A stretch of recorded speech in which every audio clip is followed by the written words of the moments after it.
morning. It's great to be back in Carroll. Thanks to all of you for coming out this morning.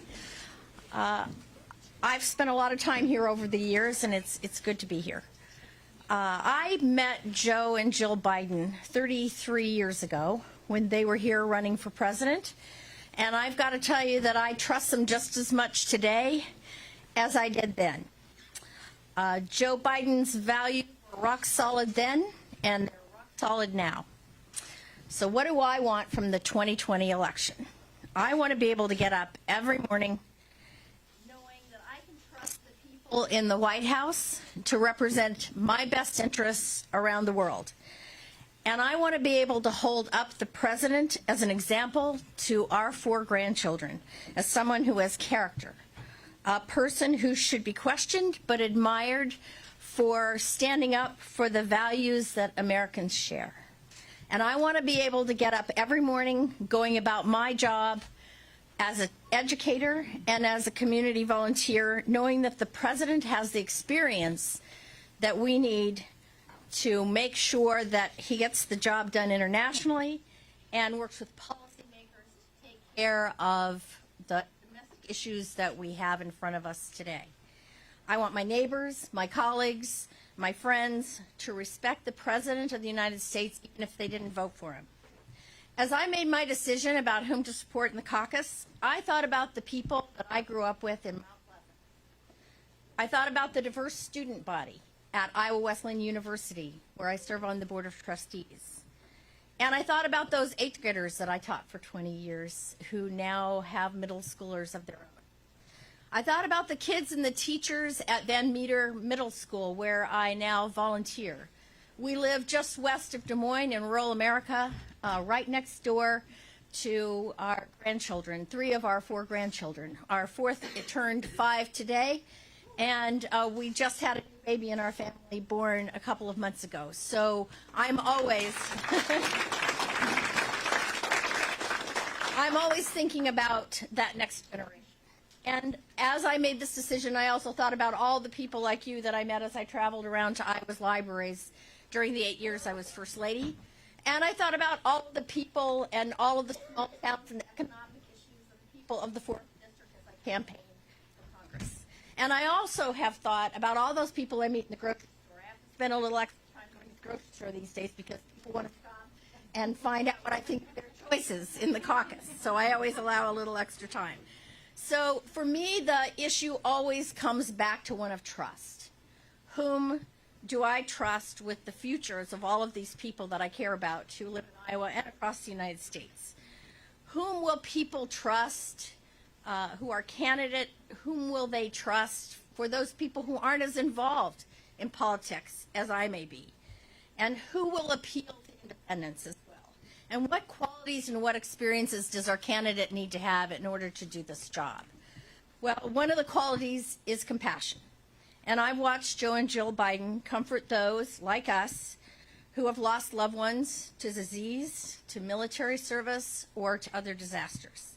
I want my president to have known suffering, to have known what it's like to send a child off to do battle. After year of listening to every candidate in person, reading policies, understanding and talking to other Iowans about this race, it's clear to me that Joe Biden is the one positioned to beat Donald Trump in 2020.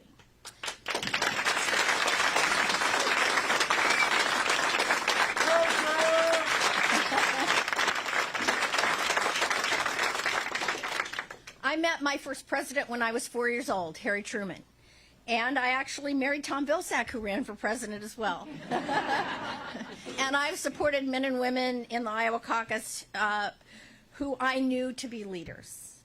I knew that they were people we could respect regardless of party. I've always, in my personal life and in my public life, I've always chosen rock solid. And I'm doing that today as well. I hope that those of you who are now really seriously starting to think about whom you're going to choose in the Iowa caucus will think about not just who you like or who aligns with your political ideals, but you'll also think about the people who are your friends and neighbors, the people who may not see the world necessarily the way that you do. That's certainly the way it was in the town that I grew up in, Iowa. And I hope that you'll think in terms of the general election and those people who won't go to the caucus, who can't go or who won't be there, but who will vote in the general election, because it's the people in the middle who are going to decide the 2020 election. And I hope, like me, that you'll choose Joe Biden. So I'd like to introduce my friend, Joe Biden.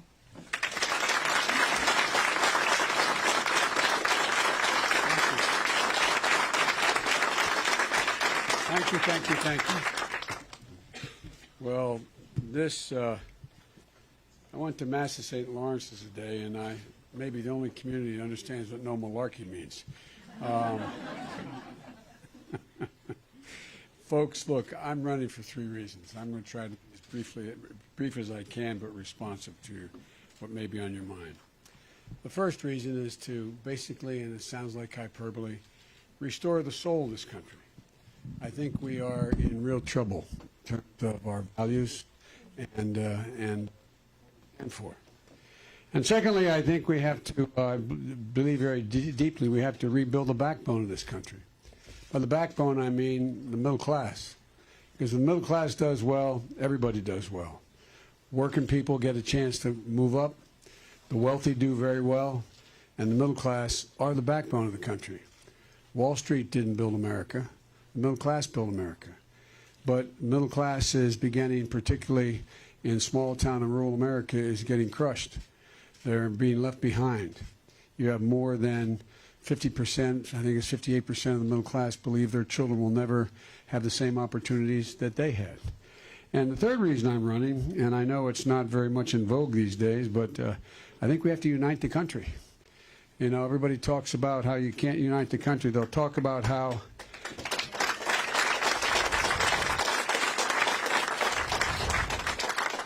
well, yeah, Joe was always able to do that. Joe could always reach across the aisle and get big things done. But those days have changed. Well, that was only 4 years ago. If they've changed that much, we're in real trouble because there's no way to run this country other than by consensus. And I think we have to bring the country together. We're too divided. And, you know, and it shouldn't matter whether you grow up in a Manhattan skyscraper or whether or not you live right here in Carroll or you live out on a farm. The fact is you deserve the same opportunities, the same hope that everybody else does. You know, your children and grandchildren should be in a position, no matter where you live, to decide that if they want to stay where they were raised, they're able to do it because there's jobs available, because it's where they like to be. It's being near their parents and their loved ones and not have to leave because there's no jobs. And, you know, rural communities are the ones that power this nation. You make up 20% of the nation's population, but in fact, you're the stewards and protectors of the land. You provide the food and fiber. You also have what I would argue to be the moral grounding of this country.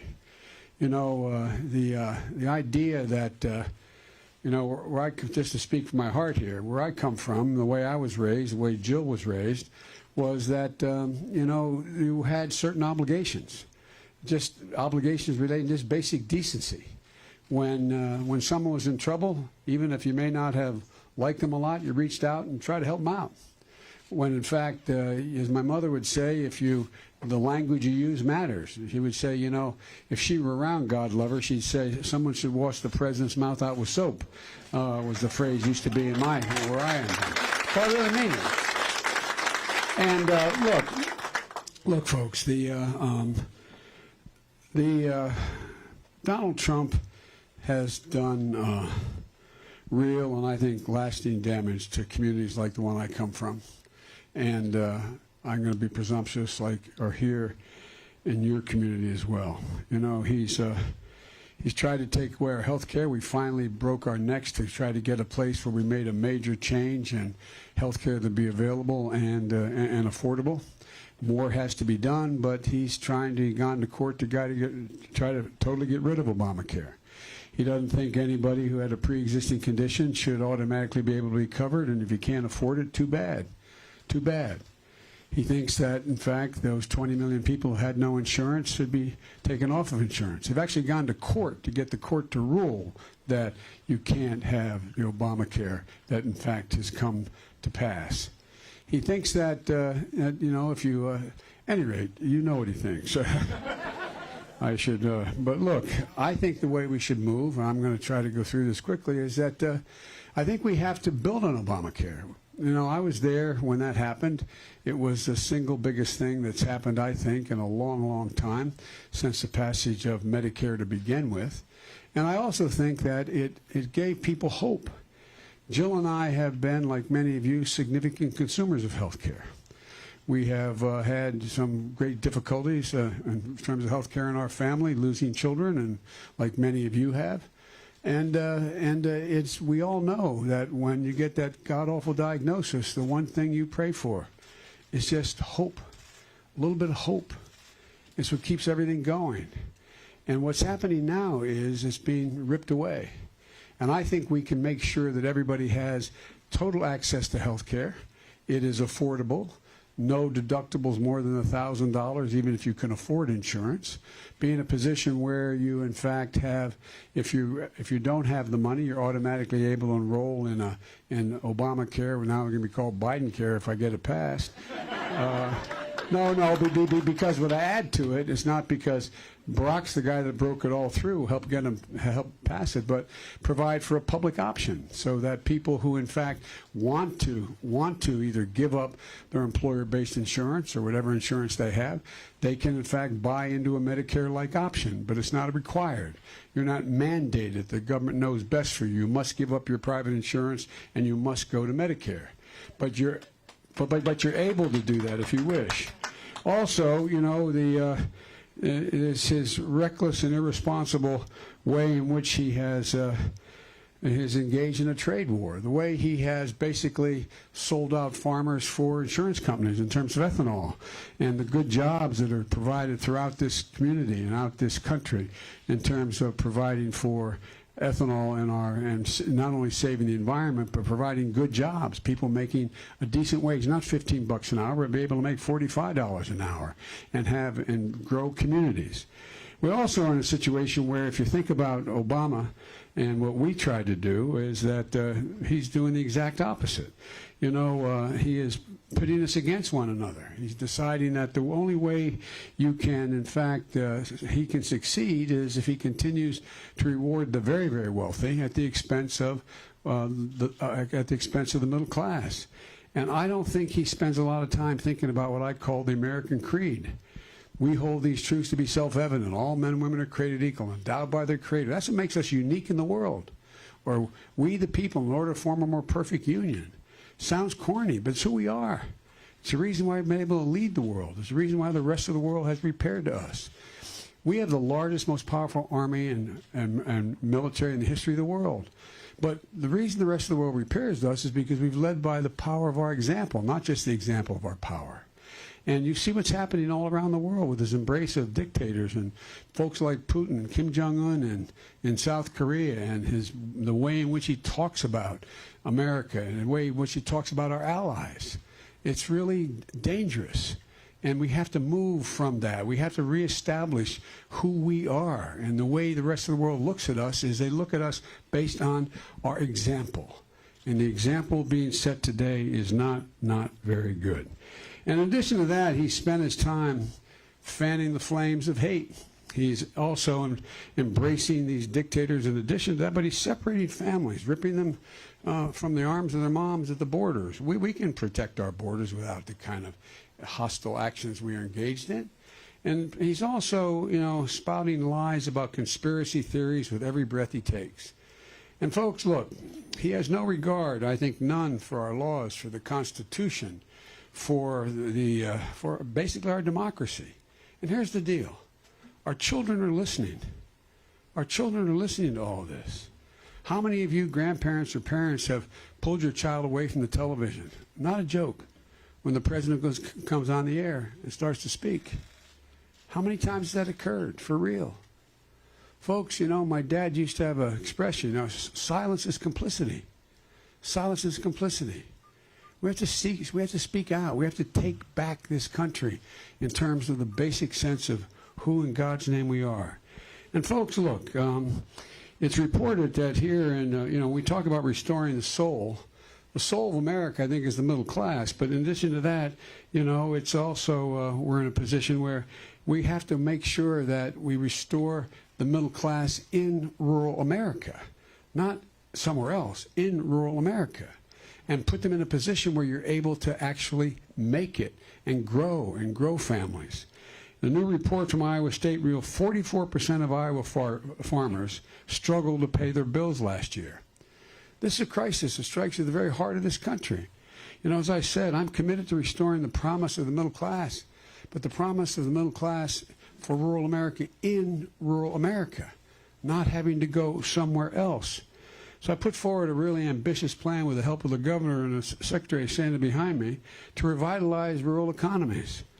Of course, I've reached out to some very proud Iowans beyond Tom, but nobody knows it better than Tom understands it. Critically, our plan recognizes that Iowa farmers aren't looking for a payoff.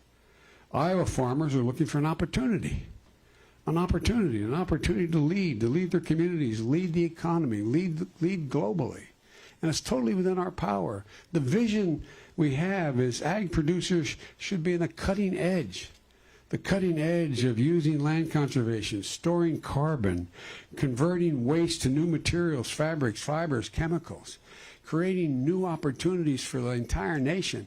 The agriculture in America should be the first industry, the first area of the nation that in fact gets to net zero emissions. So our water is cleaner, our air that we breathe is better. It can be done. It can be done here in rural America. And look, if we invest in renewable energy and biofuels, ethanol plants, as I said, provide really good jobs for Americans. And they can make it happen in a wave of new biomanufacturing that can occur throughout this part of the world. I'm not going to take the time to go into it now, but I'll give you a copy of the plans that we have. But here's the deal. No longer will families going to be faced with children and grandchildren believing the only opportunity they have lies outside of the communities they grew up in. That doesn't work anymore. Folks, the truth is our whole economy depends on the success of rural communities like this one, just to generate national prosperity. It's what we need to have happen to us. It's within our capacity to do this. The central promise of America always been that given a chance, you can do anything at all, just given a chance. As I said before, Wall Street didn't build America. Ordinary middle-class Americans build America, just given half a chance. No handout, just a chance. In fact, keeping the promise that if in fact what we always thought we were raised to believe we could, the promise that you can do anything if you're given a chance. That's why we invest in education. That's why we invest in healthcare. That's why we invest in a new green economy, because we're on the verge of a whole new era.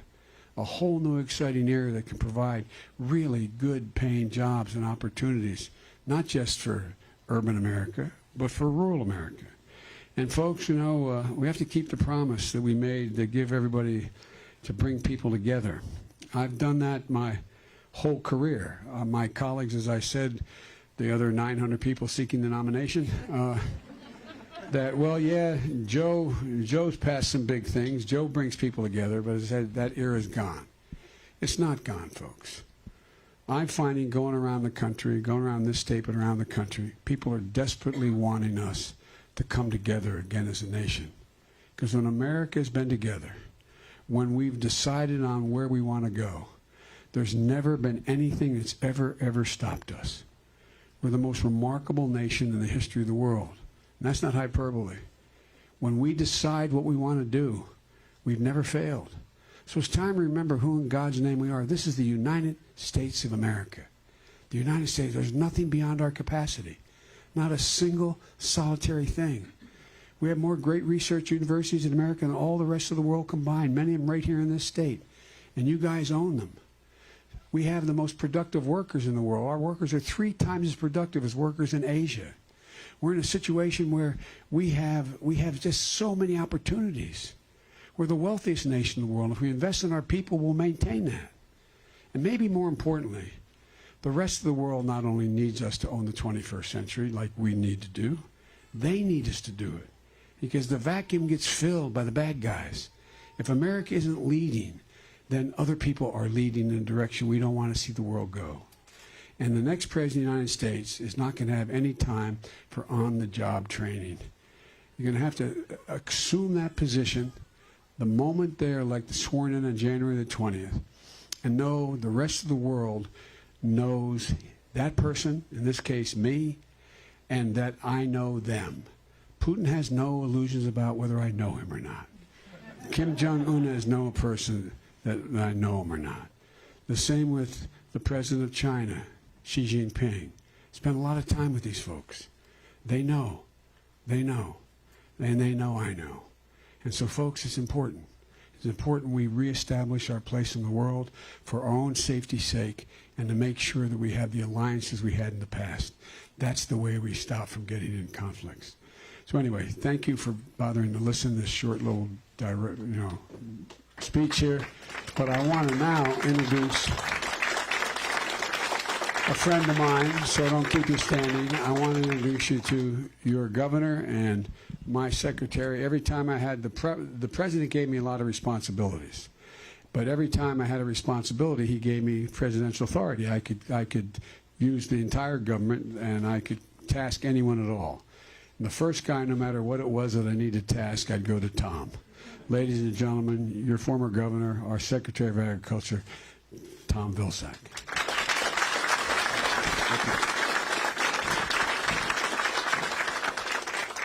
So I had to negotiate with the campaign for a couple of minutes. I said, look, I don't mind being on the bus, love to be with Dr. Biden, like being with Joe, but I wanted to be able to have a chance to talk to my fellow Iowans about the importance of this race. You know, as the Vice President was talking, as Christy was talking, my thoughts immediately went back to a conversation I had with my 10-year-old grandchild, my grandson Jake.